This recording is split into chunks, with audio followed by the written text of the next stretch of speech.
Everyone. तो जैसा मैंने आप सभी को प्रॉमिस किया था कि मैं आपके लिए एक weekly current affair test start करने वाली हूँ। आज से ये सीरीज स्टार्ट हो चुकी है और आज आपका टेस्ट नंबर 1 होने वाला है। तो आई होप आप तैयारी करके आए हैं और जितना भी करंट अफेयर मैं आपको कवर करा रही हूँ उसको भी पढ़ के आए हैं। देखिए, इस करंट अफेयर के टेस्ट के दो फायदे आपको होने वाले हैं। पहला, जितना भी हमने पढ़ा है उसको लेकर आपको ये पता चल जाएगा कि आप क्वेश्चन सॉल्व कर पाते हो या फिर नहीं। और दूसरा, कुछ चीजें जो हमने शायद अपने करंट अफेयर में नहीं कवर की थी उनको हम क्वेश्चन आंसर के फॉर्म में यहाँ कवर कर लेंगे। दैट मीन्स करंट अफेयर की तैयारी प्राची मैम के साथ तो पेपर पास, राइट। तो अब इस टेस्ट को आप बेसिकली अटेम्प्ट कैसे करेंगे? तो ये पहला टेस्ट है, तो मैंने चीजों को थोड़ा सा आसान बनाया है। जैसे आज मैं आपको टाइमर नहीं दे रही हूँ, राइट, तो आप आराम से जो है क्वेश्चन पढ़ पढ़ के सॉल्व कर सकते हैं। एंड अगली बार से जब टेस्ट नंबर 2 होगा तो मैं आपको एक टाइमर यहाँ पे दूंगी, उसी के अकॉर्डिंग आपको टेस्ट करना है। तो एक कॉपी पेन लेकर आप बैठ जाइएगा, लास्ट टाइम मैंने आपको बोला था, एंड उस पर मार्क करते जाइएगा कि क्वेश्चन नंबर 1 पे आपका स्कोर 1 आया है या 0 आया है। एंड सिमिलरली जितने भी क्वेश्चंस हैं सबके लिए अपने आप को स्कोर दीजिए। एंड उसके बाद आपके कितने क्वेश्चन राइट हुए ये मुझे कमेंट सेक्शन में बताइए, सो दैट हम डिस्कस कर सके कि कहाँ पे प्रॉब्लम्स रह गई हैं, कितना इम्प्रूवमेंट जो है हम आगे जाके कर सकते हैं। परफेक्ट। इसके अलावा जो भी क्वेश्चन आपका गलत हो रहा है उसका जो पर्टिकुलर फैक्ट आपको याद नहीं है या जो पर्टिकुलर चीज आपकी गलत हो रही है उसको इस टेस्ट की कॉपी में लिख लीजिए, सो दैट आपके यहाँ पे करंट अफेयर के जो नोट्स हैं वो भी तैयार हो जाए और उनको आप अपने प्रीलिम्स से पहले एकदम क्विक रिवीजन के तहत रिवाइज कर सकते हो। ये जो क्वेश्चन आंसर का पीडीएफ है ये आपको कहाँ मिलेगा? तो प्राची मैम की आर्मी कहाँ पे है? हमारे टेलीग्राम चैनल पे। तो प्राची मैम टेक्स्ट बुक, ये अगर आप टेलीग्राम पे फाइंड आउट करोगे तो आपको मेरा टेलीग्राम चैनल मिल जाएगा। आई होप आपको टेस्ट के जो इंस्ट्रक्शंस हैं वो क्लियर हैं। आज ये पहला टेस्ट है तो इसको थोड़ा इजी वे में करते हैं। मैं यहाँ पे क्विकली आपको क्वेश्चन रीड करके उसको सॉल्व करवा दूंगी विदाउट टाइमर। लेकिन आपने क्या करना है, जब मैं क्वेश्चन पढ़ रही होंगी तो आपने वीडियो को पॉज कर लेना है, क्वेश्चन पढ़ना है, सॉल्व करना है, कॉपी पे मार्क करना है, देन वीडियो को वापस से आपने स्टार्ट करना है, फिर उसका आंसर आपने देख लेना है, राइट। मैं लगातार करते जा रही हूँ, उसका मतलब ये नहीं है कि आप चीटिंग करेंगे। जितना ऑनेस्टी के साथ टेस्ट देंगे उतना ही बेटर मैं आपको गाइड कर पाऊंगी आपके प्रीलिम्स की प्रिपरेशन के लिए। मुझे पता चल जाएगा कि आपकी कितनी तैयारी है और कितनी करवानी बाकी है। चलिए स्टार्ट करते हैं हमारे पहले क्वेश्चन के साथ। तो बुलडोजर जस्टिस सुप्रीम कोर्ट की तरफ से आया था, राइट। और बेसिकली सुप्रीम कोर्ट का इतना इंपॉर्टेंट डिसीजन हमने काफी अच्छे से पढ़ा था। आइए इसी को लेकर एक क्वेश्चन देखते हैं। तो यहाँ पे जैसे कि आप देख पा रहे हो कि जो सर्वोच्च न्यायालय के द्वारा बुलडोजर कल्चर के संदर्भ में कुछ संवैधानिक सिद्धांतों का जिक्र किया गया था, उनको लेकर कुछ कथन आपके सामने दिए गए हैं। जैसे पहला कथन कहता है कि प्राकृतिक न्याय का सार अधिकारियों को दरअसल यहाँ पर व्यक्तियों के, हाँ जी, तो यहाँ पे क्या कह रहा है? ये कह रहा है कि प्राकृतिक न्याय का सार अधिकारियों को व्यक्तियों को निष्पक्ष सुनवाई के बिना दंडात्मक कार्रवाई करने की अनुमति देता है। कब? जब सार्वजनिक हित दांव पर लगा रहता है। दूसरा स्टेटमेंट कह रहा है कि संविधान का अनुच्छेद 142 ये सर्वोच्च न्यायालय को किसी भी मामले में पूर्ण न्याय सुनिश्चित करने की शक्ति देता है। और तीसरा कह रहा है एक उचित प्रक्रिया का सिद्धांत, the fair process of law, ये सरकार को किसी भी व्यक्ति के कानूनी अधिकारों का सम्मान करना चाहिए, इसको अनिवार्य करता है। उसकी संपत्ति स्वतंत्रता से वंचित करने से पहले एक निष्पक्षता भी सुनिश्चित करनी चाहिए, ये कहता है। एंड लास्ट में शक्ति पृथक्करण का सिद्धांत, राइट, ये सुनिश्चित करता है कि कार्यपालिका द्वारा दोष निर्धारित करना या दंड लगाने जैसा ये जो न्यायिक कार्य वो नहीं कर सकती। पॉज कीजिए वीडियो को, सारे स्टेटमेंट को बहुत ध्यान से पढ़िए और उसके बाद एक एक स्टेटमेंट पर सोचकर राइट आंसर मुझे बताइए। वीडियो पॉज कर लीजिए, राइट, ओके। मैं आपको राइट आंसर बताती हूँ। देखो, प्राकृतिक न्याय यानी कि नेचुरल जस्टिस ये कभी नहीं कहता, कोई भी सिचुएशन ऐसी नहीं है जहां पर आप सामने वाली पार्टी की बात ना सुने, राइट, क्योंकि जस्टिस तभी होगा जब आप दोनों पार्टीज को सुनेंगे। तो यहाँ पर बेसिकली आपका पहला स्टेटमेंट गलत हो जाता है। आर्टिकल नंबर 142 को लेकर स्टेटमेंट बिल्कुल ठीक कह रहा है। सर्वोच्च न्यायालय के द्वारा अपनी इस पावर का इस्तेमाल पहले भी किया गया है। तो ये बिल्कुल ठीक स्टेटमेंट है। तीसरा कह रहा है कि जो एक ड्यू प्रोसेस ऑफ लॉ है, राइट, उसमें ये कहा जाता है कि भाई अगर किसी व्यक्ति की संपत्ति या स्वतंत्रता से आप उसको वंचित कर रहे हो, तो यहाँ पर ट्रांसपेरेंसी होनी चाहिए। This is again very right. And यहाँ पर शक्ति पृथक्करण का सिद्धांत, यानी कि भाई जो आपकी कार्यपालिका एग्जीक्यूटिव है, उसका काम क्या है? उसका काम है यहाँ पर बेसिकली कामों को निष्पादित करना, यानी कि जो आपकी पार्लियामेंट है वो कानून बनाएगी, जो आपकी कार्यपालिका उन कानूनों के अनुसार देश चलाएगी, और जो आपकी न्यायपालिका है वो कानून के उल्लंघन को लेकर दंड देगी, राइट। तो बेसिकली ये वाला स्टेटमेंट भी यहाँ पे ठीक है। एंड दैट्स व्हाई मेरा जो आंसर यहाँ पे आ रहा है वो आएगा कि मेरे कितने स्टेटमेंट ठीक है? मेरे केवल 3 स्टेटमेंट ठीक है। अगर आपका यही आंसर आया है तो वेरी वेल डन, अगर नहीं डोंट वरी, ध्यान से पढ़िएगा, सॉल्व हो जाएगा। मूव ऑन करते हैं क्विकली अपने सेकंड क्वेश्चन की तरफ। और सेकंड क्वेश्चन है कि भाई इनमें से वो कौन सा देश है जो दक्षिण चीन सागर के किसी भी क्षेत्रीय दावा को लेकर प्रस्तुत नहीं होता है? साउथ चाइना सी को हम मल्टीपल टाइम पढ़ चुके हैं और उसका मैप भी मल्टीपल टाइम देख चुके हैं, राइट। तो इनमें से कौन सी कंट्री ऐसी है भाई जो साउथ चाइना सी पे दावा नहीं करती? वीडियो पॉज कीजिए, आंसर दीजिए। तो वो कंट्री बेसिकली यहाँ पर है जापान। जापान का साउथ चाइना सी पर कोई झगड़ा नहीं है। हाँ, ईस्ट चाइना सी के कुछ आइलैंड्स को लेकर जो है कॉन्फ्लिक्ट रहता है, बट साउथ चाइना सी पर दावा नहीं है। दैट्स व्हाई मेरी तरफ से जो इसका आंसर हो जाएगा वो हो जाएगा ए। एंड अगर आपने भी यही आंसर दिया था, कंग्रेचुलेशंस, आपने ये ठीक दिया है। अगर गलत हुआ था, डोंट वरी, करंट अफेयर की क्लासेस जो मैं आपको 10 बजे निर्णय आईएएस हिंदी यूट्यूब चैनल पर रोजाना कराती हूँ, उसको ध्यान से अटेंड कीजिए। मूव ऑन करते हैं अपने नेक्स्ट क्वेश्चन की तरफ। और हमारा जो थर्ड क्वेश्चन है वो बेसिकली है CAQM, यानी कि हमारा जो commission on air quality management है। कितनी बार हमने पढ़ा है कि सुप्रीम कोर्ट ने इनको अच्छी खासी डांट लगाई है, तो मैंने इसके बारे में बहुत ध्यान से पढ़ाया था। अगर आपने अच्छे से पढ़ा है, ये क्वेश्चन आप कर लेंगे। पहला स्टेटमेंट कह रहा है कि जो CAQM है वो GRAP के तहत जो निर्देश देता है वो केवल सलाहकारी प्रकृति के होते हैं, उनमें कानूनी परिवर्तन शक्ति नहीं है, ठीक है जी। दूसरा कह रहा है कि CAQM का जो अधिकार क्षेत्र है वो पूरे NCR पर है, और जिसमें हरियाणा, उत्तर प्रदेश, राजस्थान के भी कुछ हिस्से शामिल हैं। वीडियो पॉज कीजिए और मुझे सही आंसर दीजिए। ओके, तो पहली बात, CAQM को जब सुप्रीम कोर्ट ने इतनी बार डांटा है, दैट मीन्स वो जो भी काम करते हैं उस काम को करने की उनको पावर दी गई है।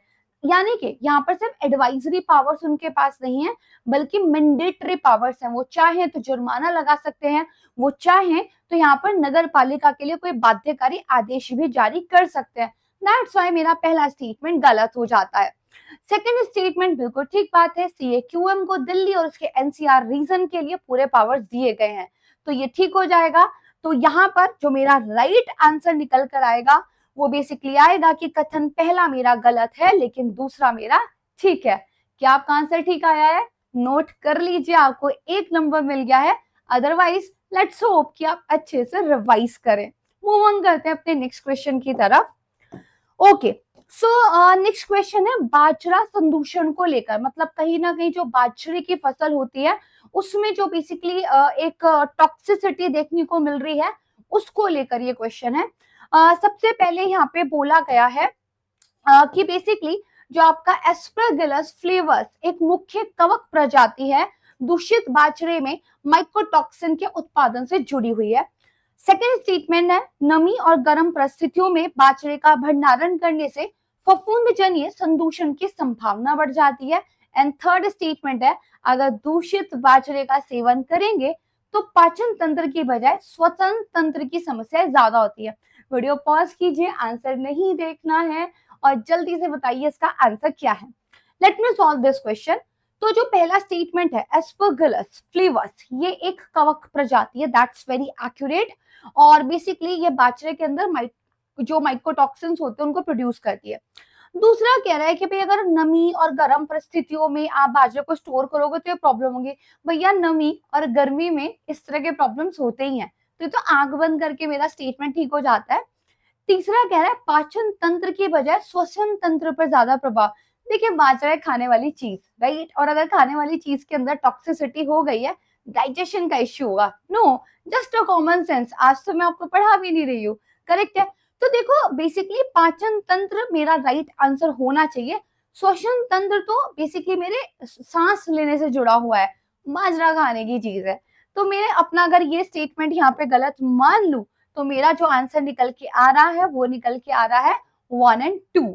थर्ड स्टेटमेंट गलत है। आई होप आपका भी यही आंसर आया होगा ना। ये हमने अपने करंट अफेयर में इतना डिटेल में नहीं पढ़ा था, तो it's a new knowledge for you. इसको अपनी कॉपी में नोट डाउन कर लीजिएगा, राइट। बट इस क्वेश्चन को अगर आप सॉल्व करना चाहें तो थोड़ा कॉमन सेंस लगकर मैनेज तो हो ही सकता है।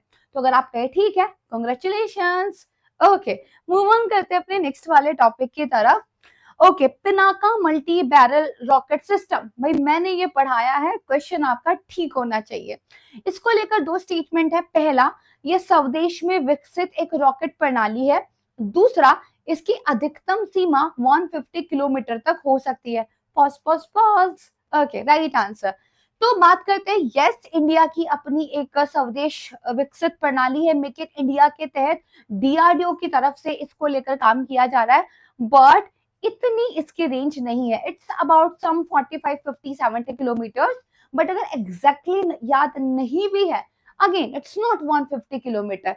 तो यहाँ पे मेरा जो आंसर निकल के आएगा वो निकल के आएगा ओनली 1। एंड अगर यही आंसर है, बधाई हो, आपका सही आंसर हुआ है, राइट। और अगर ये गलत है तो भाई फिर तो आप नोट्स रिवाइज करके नहीं आए हैं, करेक्ट। चलिए मूव ऑन करते हैं अपने नेक्स्ट वाले क्वेश्चन की तरफ। एंड सतत समुद्री पारिस्थितिकी तंत्र प्रबंधन के लिए समुद्री पालन और कृत्रिम भित्ति परियोजनाएं क्यों आवश्यक है। तो मतलब सस्टेनेबल सी की बात हम यहाँ पे कर रहे हैं। और आपको याद होगा मैंने एक आर्टिकल पढ़ाया था कि आर्टिफिशियल कोरल रीफ को लेकर, राइट, कुछ प्रोजेक्ट्स यहाँ पे चल रहे हैं। काइंड ऑफ उसी से रिलेटेड ये आपका क्वेश्चन निकल के आया है। चलिए इसके ऑप्शंस देख लेते हैं।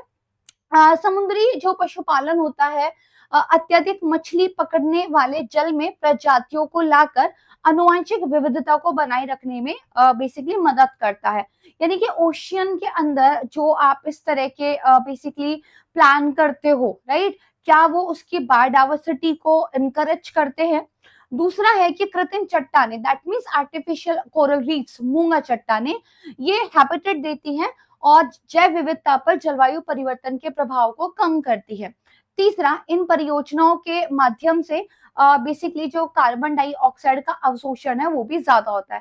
देखो ये क्वेश्चन ना, अगर आपने कॉन्सेप्चुअल क्लैरिटी मेरी क्लासेस से अच्छे से कर ली है तो आप कर लोगे, ठीक है। Pause pause pause.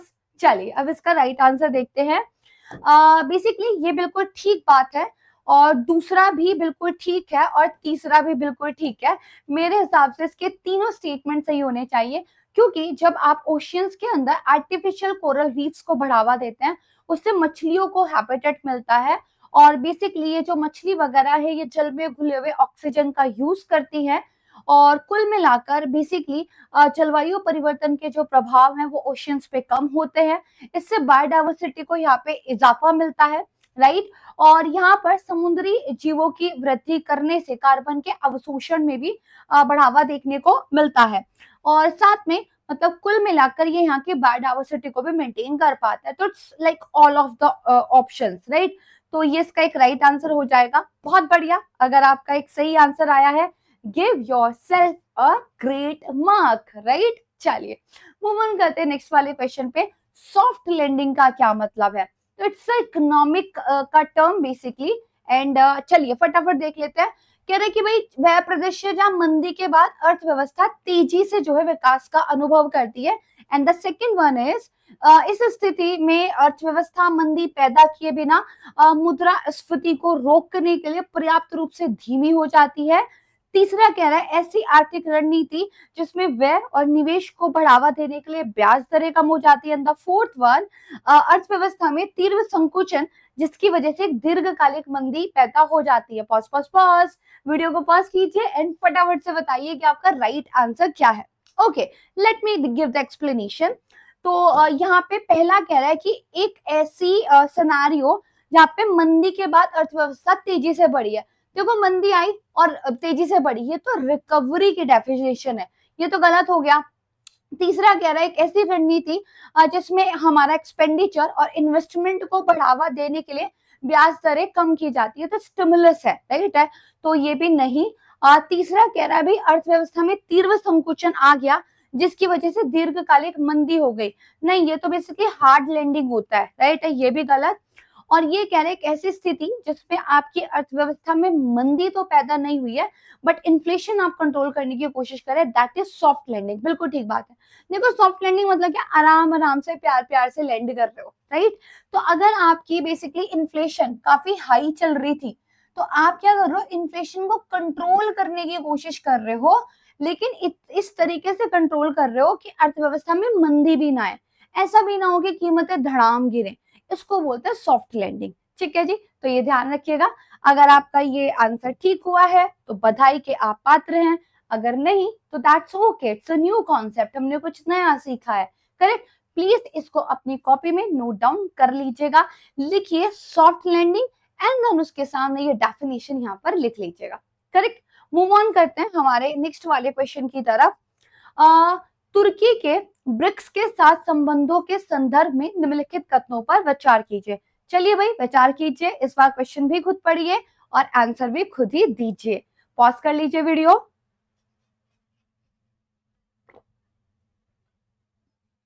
I hope आपने कर लिया, राइट। चलो अब आप तो सॉल्व कीजिए, मैं सॉल्व करवाती हूँ।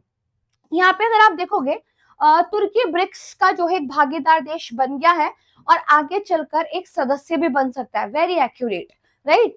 ब्रिक्स में फिलहाल 6 सदस्य हैं और जिसमें ब्राजील, रूस, भारत, चीन, दक्षिण अफ्रीका शामिल हैं। भाई अब तो ब्रिक्स में सदस्य ज्यादा हो गए हैं, ये तो याद होना चाहिए, कई बार पढ़ा चुकी हूँ।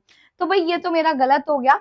एंड देन नाटो का सदस्य तुर्की है बट इसके बावजूद पश्चिमी और पूर्वी गुटों के बीच में एक बैलेंस बनाए रखने के लिए वो बेसिकली ब्रिक्स की कंट्रीज जो है उनके साथ भी अपने संबंध बनाने की कोशिश करें, दैट्स ट्रू, राइट। तो ये तो बिल्कुल ठीक ही है। तो मेरे हिसाब से इसका जो आंसर होना चाहिए दैट इज 1 और 3, सेकंड गलत हो जाएगा।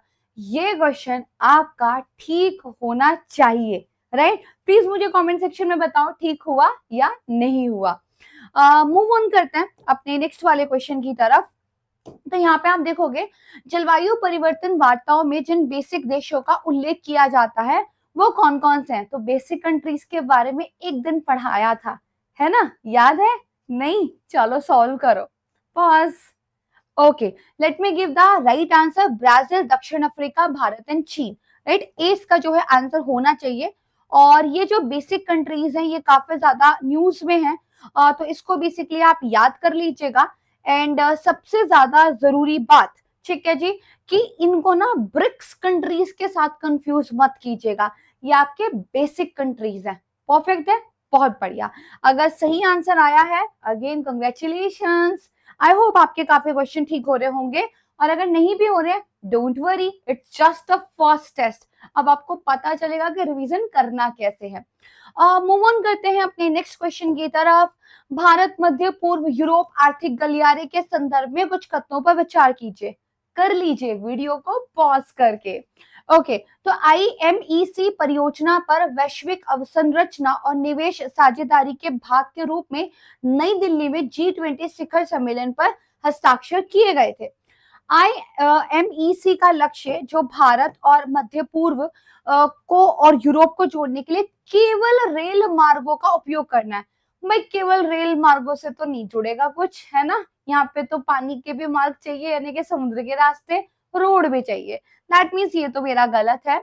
और इस परियोजना का उद्देश्य सतत ऊर्जा अवसंरचना को एकीकृत करके ग्रीन हाउस गैस को जो है बेसिकली यहाँ पे कम करना है। तो 1 और 3 मेरा ठीक है, सेकंड ऑप्शन मेरा यहाँ पे गलत हो जाएगा।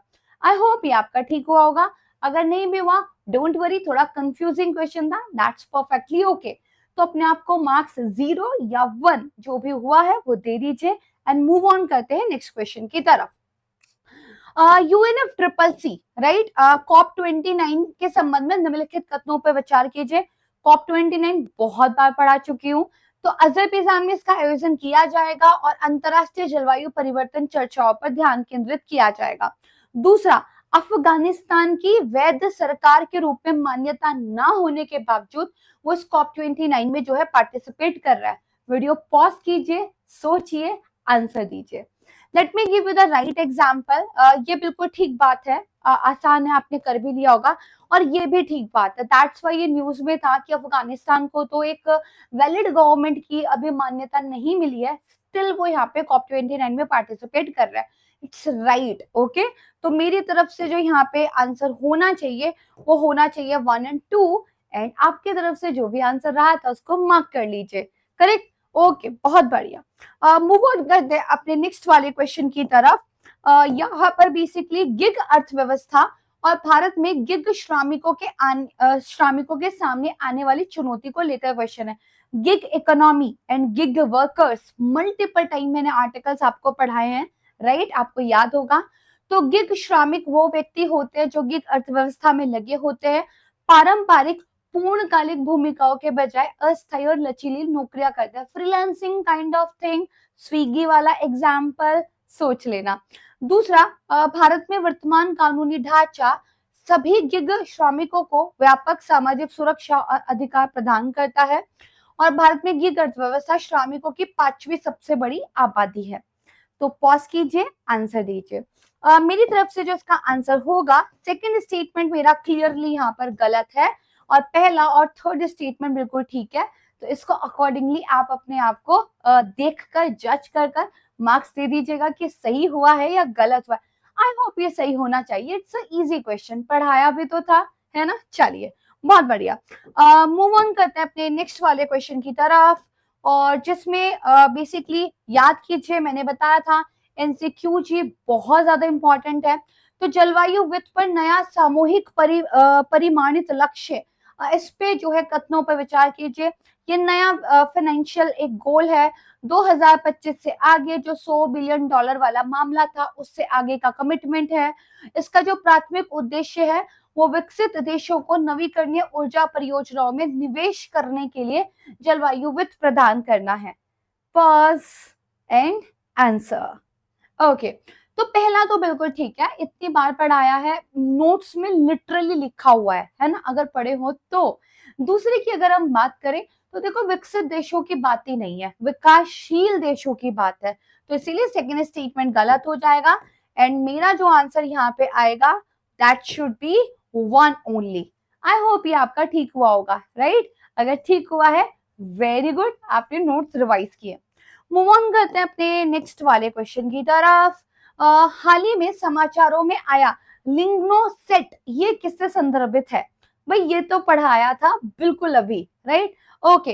तो एक छोटा हल्का उपग्रह है, जैविक तत्वों का उपयोग करके पृथ्वी के चुंबकीय क्षेत्र में बदलावों को मापने के लिए डिजाइन किया गया है। And then some more statements, right. Video pause करो, सारे पढ़ो, राइट आंसर दो। ओके, तो इसका राइट आंसर क्या है भाई? ये अंतरिक्ष में धातुओं के एक सस्टेनेबल ऑल्टरनेटिव के रूप में लकड़ी की क्षमता का परीक्षण करने के लिए लकड़ी पैनल वाला एक उपग्रह, एक सैटेलाइट है। एंड दैट्स ट्रू, हमने पढ़ा था इसके बारे में, नो। तो ये हमारा जो है यहाँ पे राइट आंसर हो जाएगा। अगर आपने ये गलत किया है ना आंसर, फिर तो पिटाई होनी चाहिए आपकी, लिटरली। मतलब फिर आप बिल्कुल क्लास ध्यान से नहीं कर रहे हो, और ना ही आपने ध्यान से रिवाइज किया है। तो भाई ये जो है हमारा आज का एक पूरा टेस्ट था। आई होप कि आपने बहुत अच्छे तरीके से इस टेस्ट को जो है यहाँ पर सॉल्व कर लिया होगा। एक और क्वेश्चन जाते जाते एज अ बोनस कर लेते हैं कि भाई जो हमारी महत्वपूर्ण और उभरती प्रौद्योगिकियां है, ICET, राइट, इसके संदर्भ में निम्नलिखित कथनों पर विचार कीजिए। काफी दिन पहले पढ़ाया था, अभी बीच में भी रिवाइज कराया था। तो ये भारत और यूरोपीय संघ के बीच एक कॉपरेशन है, और इसका प्रमुख लक्ष्य है सुरक्षित और लचीली अर्धचालक आपूर्ति श्रृंखलाओं का विकास करना। क्या लगता है भाई? देखो, ये तो ठीक बात है, लेकिन यूरोपीय संघ के साथ नहीं, अमेरिका के साथ है, भारत का, है ना, पढ़ा था। ओके, तो ये एक बोनस क्वेश्चन था, आई होप ये ठीक रहा होगा। So this is about my side, and this is only the first test, इसलिए टाइमर नहीं दिया, और इतना प्यार प्यार से जो है यहाँ पे मैंने सॉल्व भी करा दिए हैं, ताकि आपको बस पता चल जाए कि आने वाले आपके जो टेस्ट हैं वो इससे ज्यादा डिफिकल्ट होंगे, टाइमर के साथ होंगे। आपको अपने मार्क्स बिल्कुल ऑनेस्टी के साथ देने हैं। कमेंट सेक्शन में मुझे बताना है आपके कितने क्वेश्चन ठीक हुए, कितने क्वेश्चन गलत हुए, सो दैट मैं आप लोगों से बात कर सकूं कि आपके टेस्ट की इम्प्रूवमेंट जो है स्कोर्स को लेकर कैसे की जा सके। एंड इस वीडियो को लाइक करना है, मैक्सिमम शेयर करना है, और आपको आज का टेस्ट कैसा लगा ये भी बताना है, और स्कोर बताना तो बिल्कुल भी भूलना नहीं है। ठीक है, तो नेक्स्ट वीक के लिए कमर कस लीजिएगा। और करंट अफेयर की तैयारी कहां से होगी? 10 बजे the Hindu daily current affair, जो कि इसी यूट्यूब चैनल पर लाइव आता है, और जिसके लिए हम कहते हैं प्राची मैम का साथ तो paper pass. Bye everyone, take care, have a very good Sunday. जय हिंद।